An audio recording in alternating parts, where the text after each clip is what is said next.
Beleza, pessoal. Então, continuando a segunda parte da aula de hoje, desvio condicional, parte 2. Qual é a ideia aqui, pessoal? Eu usei o mesmo código que a gente estava trabalhando até então e vou mostrar a questão da estrutura ou da utilização do comando, deixa eu pegar o mouse aqui, else if. Qual é a ideia? O MATLAB, como algumas linguagens de programação, ela tem a estrutura else if. Aqui eu coloquei lado a lado os códigos do nosso exemplo anterior, tá certo? Aqui vocês podem ver os slides já estavam corretos com o else, que a gente omitiu lá na nossa primeira implementação, para a gente verificar o erro e vocês descobriram o erro. Aqui a gente está usando a estrutura do código em MATLAB com if, else, obviamente os entes, né? Aquela história que eu falei. Sempre se atenham a isso, pessoal. Essa é uma questão de bastante ocorrência de erro. Se tu abre um if, ele tem que ter um end, tá? Efetivamente, abrir o if, ele tem que ter um end. Pode ter o else ou não, se ele for simples ou composto. Mas sempre o if e o end vai ter. Aqui tem dois ifs encadeados, tá certo? Dois compostos encadeados, que é utilizado efetivamente para a gente resolver. Para te usar o else if, olha o que mudou. Ao invés de eu ter a estrutura else if e abrir um segundo encadeamento, ele junta efetivamente, aqui a forma mais simples de explicar para vocês, a estrutura do else com else if e automaticamente o que eu ganho? Else if verdadeiro, falso. O que acontece para mim? Ele omitiu o if e o end desta questão. É só esta possibilidade. É tipo como é que eu vou dizer, um comando reduzido ou simplificado.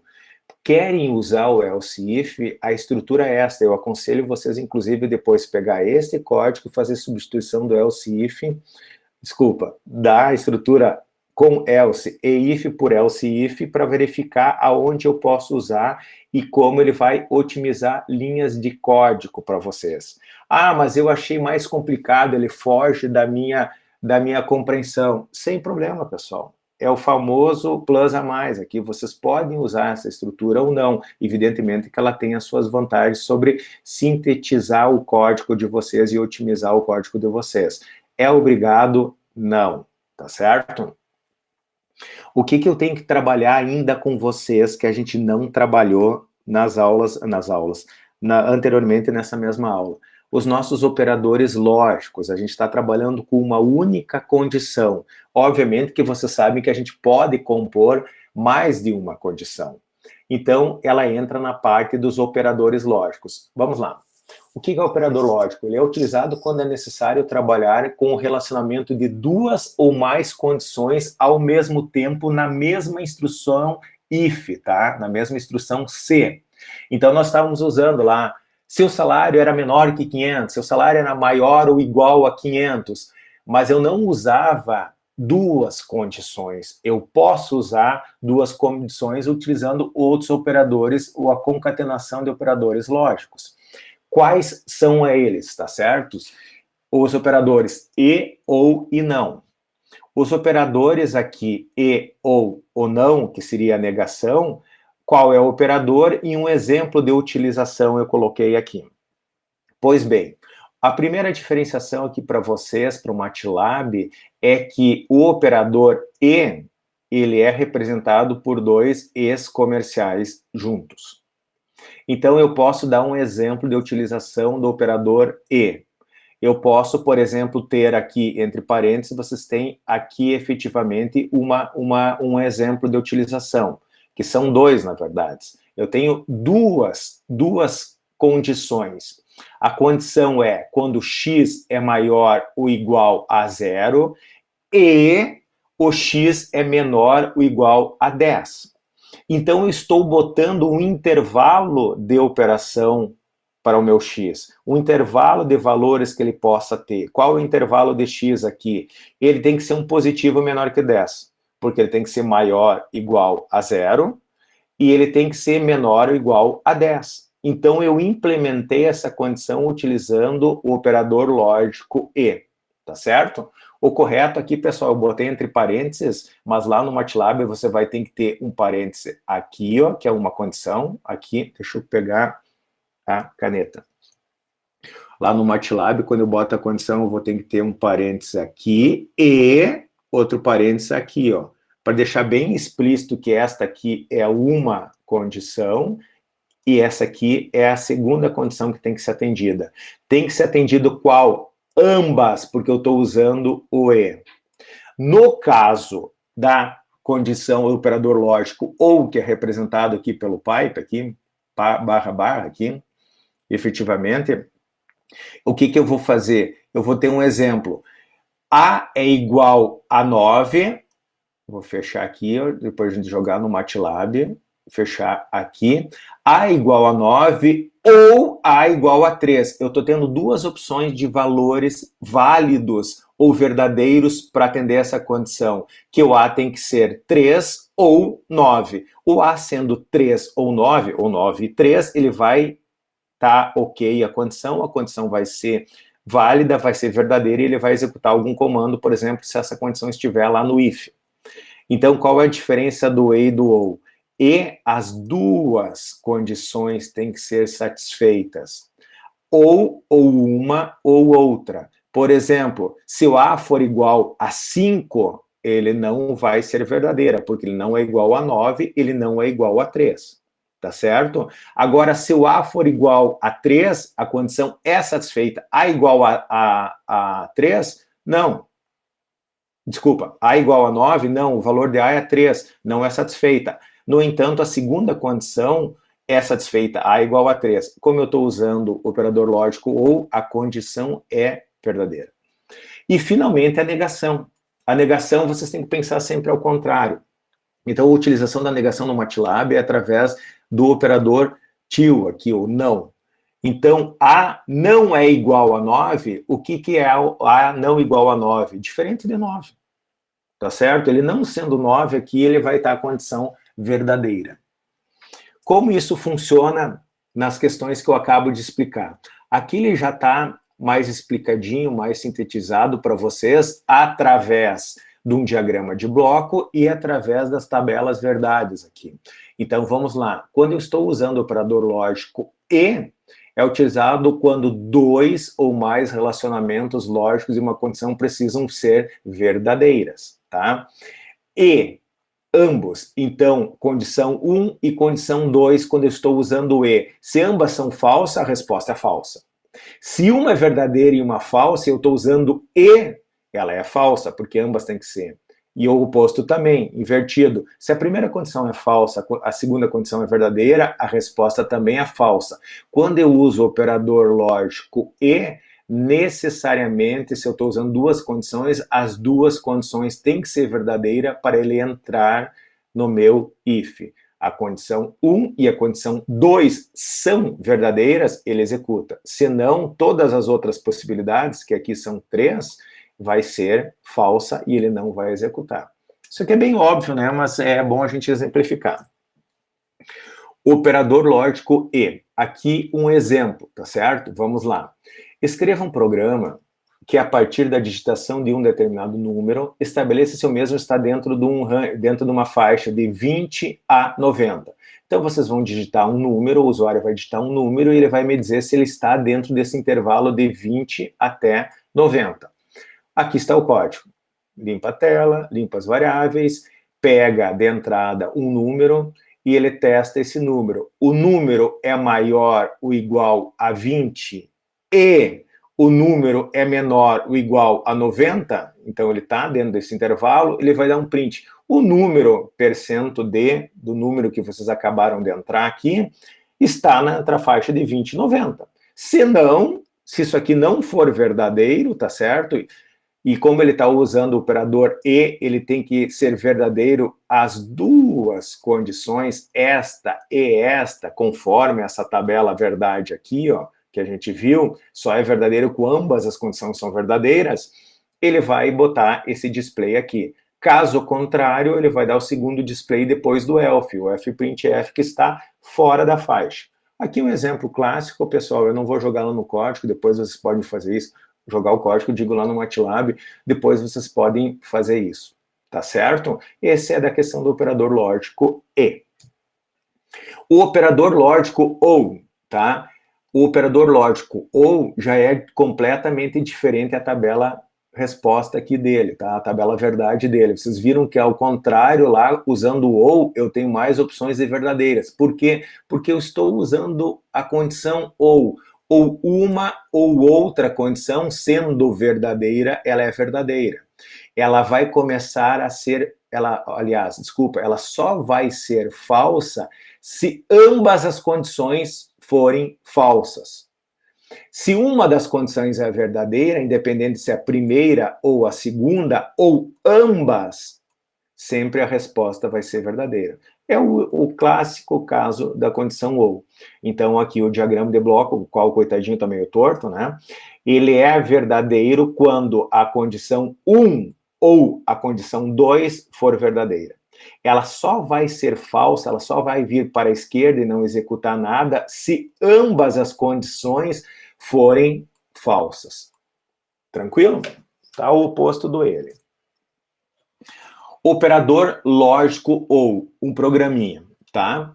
Um exemplo, desculpa, não um programinha. Escreva um programa em português estruturado, tá? Que não é em português estruturado, aqui embaixo está já na linguagem do MATLAB, que a partir da digitação de um determinado sexo estabeleça se o mesmo é válido ou não. O que nós estamos assumindo aqui? O sexo válido, ou ele é masculino, ou ele é feminino. Então, como foi feito a entrada? Ele fez entrada, sexo. Digite o sexo. Aquela história que eu falei para vocês. Nós não estamos fazendo validação de entradas nesse momento. Não é o objetivo de fazer isso. Mais adiante vocês vão perceber o quão é importante tu validar uma entrada para não incorrer erros dentro do teu programa, né? Porque sempre eu brinco, o usuário é uma peste que vai fazer tudo para sacanear o teu código. Então, tu tem que te precaver com algumas formas. E uma das formas é validar as entradas. Nós não estamos nos preocupando nesse momento. Mas o que a gente tem feito? Quando você dá a entrada, dá o display no teclado, o print no teclado lá, e qua no teclado, no monitor, você já induz ele a uma resposta. Então, digite o sexo, masculino ou feminino. Estão verificando que eu escrevi masculino e feminino em minúsculo. É dessa forma que ele vai testar. Então, eu fiz o meu if da seguinte forma. Se sexo que vocês acabaram de entrar via teclado, for igual a masculino, e quando eu boto aspas duplas, pessoal, ele faz a comparação exatamente dessa string. Se vocês digitarem masculino com M maiúsculo, vai ser diferente do que está posto aqui, certo? Ele tem que ser exatamente o que está entre aspas. Então, se o sexo for masculino ou sexo igual a feminino, ele vai me dar um display de sexo válido, porque foi a minha validação. Eu só tenho esses dois tipos. Se inclusive vocês digitarem, depois vocês podem testar isso, masculino com M maiúsculo, ele vai dar sexo inválido, porque ele não é escrito desta forma aqui. Se botar masc, vai dar sexo inválido, porque não foi feito desta forma, tá certo? Então, é isso. Se for masculino ou feminino, é válido. Caso contrário, toda saída vai ser inválido. Seja ela com M maiúsculo de masculino, com F maiúsculo de feminino, ou abreviatura de feminino. Ele vai testar exatamente o que está dentro das duas aspas, com espaço ou sem espaço. Isso vocês têm que tomar cuidado. Outro erro que ocorre bastante, pessoal, é vocês não usarem as aspas, tá? Ele não vai funcionar. A comparação não funciona dessa forma, porque ele está achando que masculino aqui vai ser uma variável e não vai encontrar essa variável. Então, tem que ter a necessidade das aspas. Deixa eu apagar esses negócios aqui. Tranquilo, pessoal? Continuando.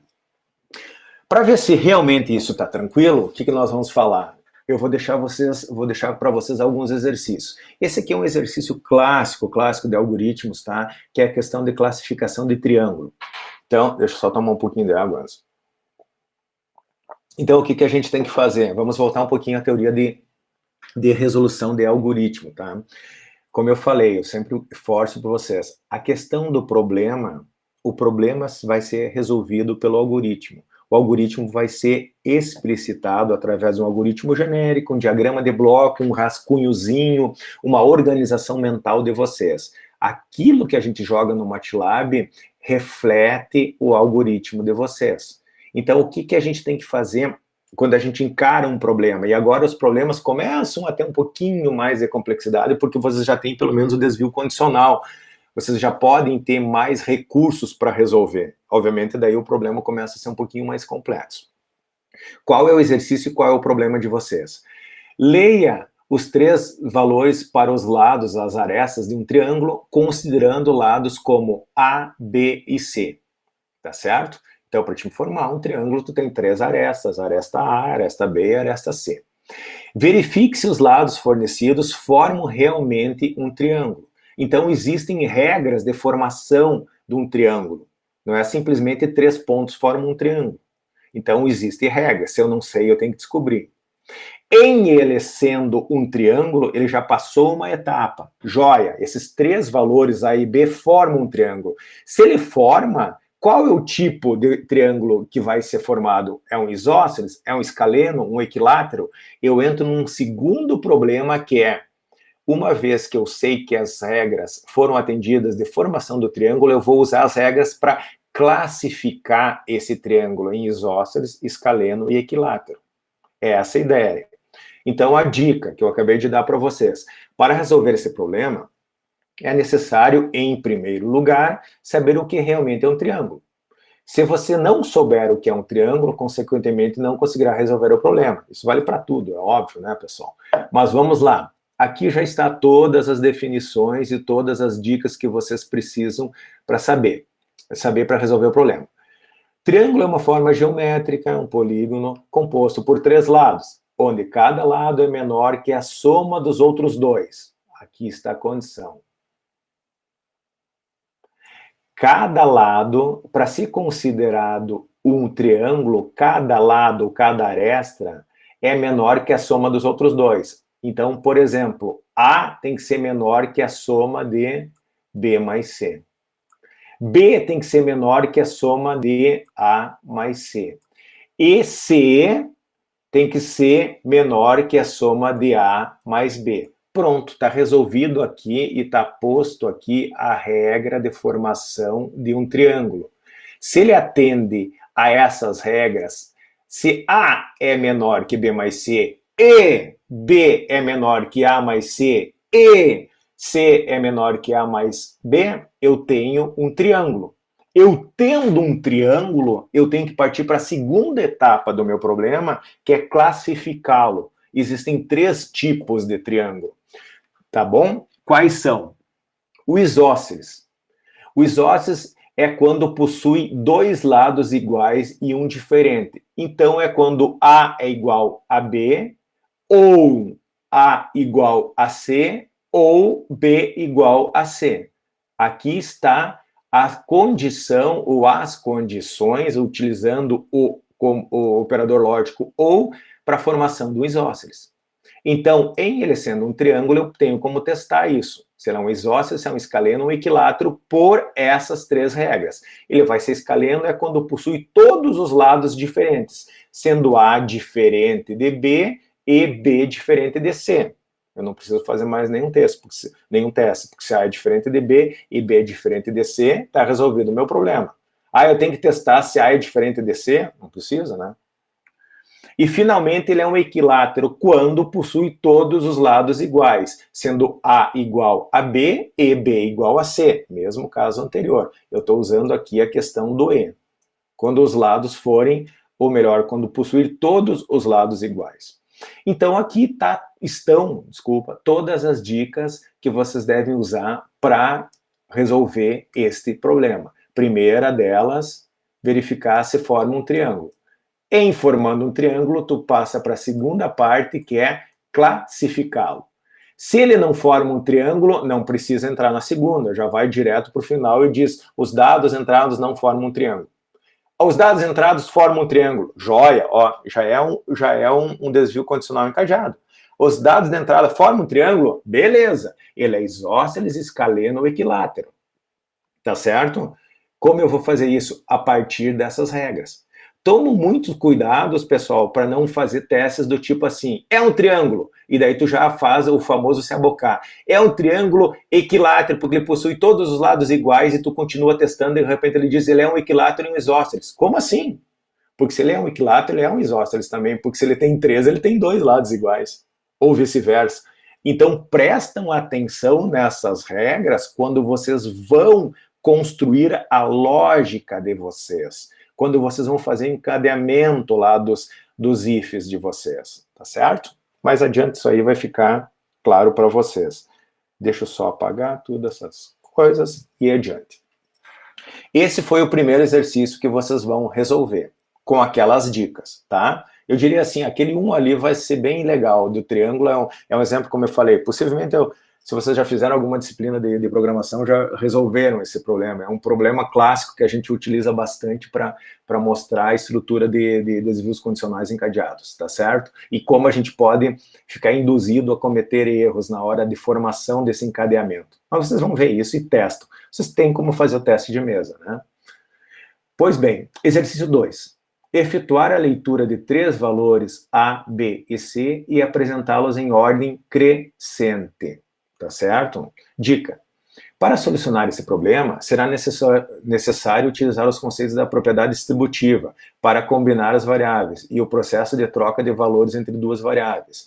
Então, o que eu vou ter que fazer? Aqui eu quero que vocês façam uma forma tosca ainda. O que é a tosca? Da propriedade distributiva. O que eu quero? Como eu vou comparar 3 valores e apresentar em ordens crescentes? Eu tenho que comparar A com B e A com C.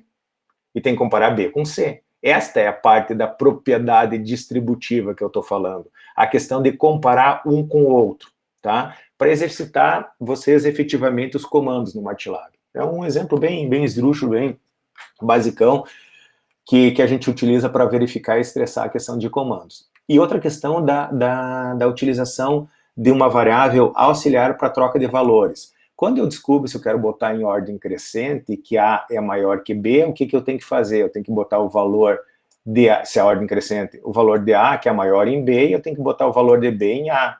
Para mim fazer essa troca de variáveis, eu vou ter que precisar necessariamente de uma variável auxiliar, tá? E é isso que é o processo de trocas que eu estou dando essa dica. Então pense nisso na hora de fazer esse exercício, tá? Pensem como vocês vão resolver isso aí. Vamos limpar aqui. E vamos para o terceiro exercício, que não tem dica, né? Então, uma foi uma dica bem detalhada, o segundo foi uma pincelada, o terceiro não tem dica. Efetuar a leitura de 3 números inteiros positivos quaisquer, caso não seja digitado um número inteiro positivo, o programa deve avisar o usuário da ocorrência e solicitar um novo número para substituir o número inválido. Deixa eu falar para vocês. Vocês não têm o comando de laço, tá? Os loops. Então, o que acontece? Eu quero que vocês só implementem um início de validação de entrada, e já vou explicar para vocês. Quando eu digo efetuar a leitura de 3 números inteiros positivos quaisquer, primeira coisa, o primeiro número o usuário vai dar -3. Você vai pegar a entrada a primeira vez e uma única vez vai testar. A entrada não é um número positivo, o que eu vou fazer? Só, não precisa nem questão de inteiro, só questão de positivo nesse momento, tá? O inteiro aqui foi demais até. Ele entra com número negativo, tu tem que avisar, senhor usuário, por favor, entrar com número positivo. Se isso é verdadeiro, ele vai entrar com segunda vez um número. Se ele entrar nessa segunda vez com um número negativo, ignore, tá? Porque senão, como tu vai ficar sabendo se ele vai entrar com 1, 2, 3, 4, 5, 6 vezes o mesmo erro? Tem como implementar isso? Tem, mas eu preciso um laço. E vocês não têm laço. Então vai ser uma implementação meio tosca aqui, tá? Desse exercício. É para começar a introduzir a validação de entradas. Tu só vai testar uma única vez. Uma vez para cada uma das entradas. Tu tem 3 números. Então tu pede, entre com o primeiro número positivo. Ele bota -1. Tu diz, favor, entrar novamente, que esse número é negativo. Ele vai entrar com 2, continua o baile. Ele vai entrar com um número negativo, ignora, tá? Infelizmente, vocês vão ter que ignorar de novo, porque vocês não têm o controle de laço. Ao final da execução do programa, deve ser apresentado o maior e o menor valor digitado. Então, o problema de vocês é entrar com 3 valores inteiros, validar uma única vez, tu vai validar só uma vez.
E no chat aqui, desculpa aí, acabou a energia aqui em casa, né? Demei me aprontou agora. Vocês estão me ouvindo aqui? Me dão um retorno, por gentileza, no chat. Sim, sim, sim. Pessoal, desculpa então, tá? Continuou gravando aqui, ainda bem. Desculpa, acabou a energia aqui em casa, tá? Eu liguei pelo 4G aqui do celular, botei, mas eu só estava finalizando a parte da explicação. Deixa eu voltar. Eu acho que quando caiu, eu estava falando da dica do terceiro exercício, certo? O que vocês têm que fazer nesse exercício? Recapitulando, pedir 3 números inteiros, fazer o teste apenas de uma única vez, se for entrado um número negativo, ou seja, não positivo, e pedir para o usuário redigitar esse número uma única vez, porque como eu estava falando antes da queda de energia, não sei até onde foi a gravação, mas efetivamente vocês só vão validar uma vez, porque vocês não têm a opção de utilizar laços. A gente não trabalhou com o conceito de laços e loops ainda, tá certo? Então, por isso que vocês não têm como validar até a entrada ser correta. Vai validar uma única vez, somente isso. E depois, ao final da execução, você deve apresentar o maior e o menor número digitado. Como vocês vão implementar a lógica de escolher o maior ou menor número digitado é com vocês.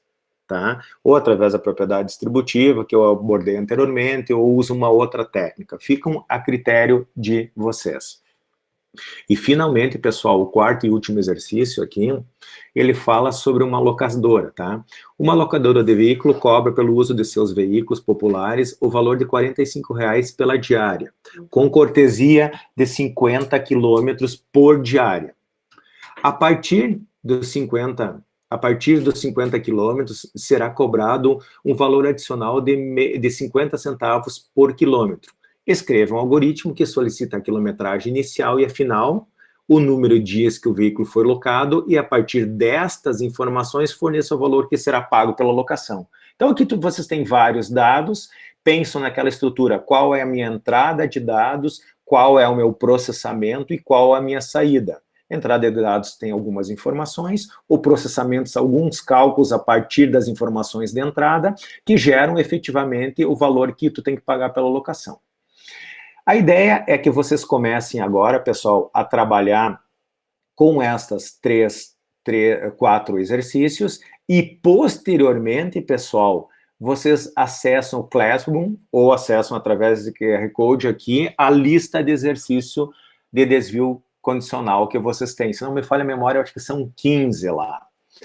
Pessoal, eu vou ficar ativo agora, são 15 para as 11, tá? Eu acredito que, aqui não retornou a energia aqui em casa ainda, eu acredito que a minha bateria dure até as 11h30, eu vou ficar ativo pelo notebook com 4G, então qualquer dúvida que vocês tenham, é só vocês entrarem em contato comigo. Caso dê algum problema e eu sumir, é porque não voltou a energia e, obviamente, minha bateria terminou, mas eu acho que tranquilamente ela vai aguentar aqui, ó, 45 minutos, tá certo, pessoal? Estou aqui no chat, alguém ficou com alguma dúvida? A ideia agora é que vocês, na ordem, façam primeiro os 4 exercícios e, posteriormente, comecem a desenvolver a lista.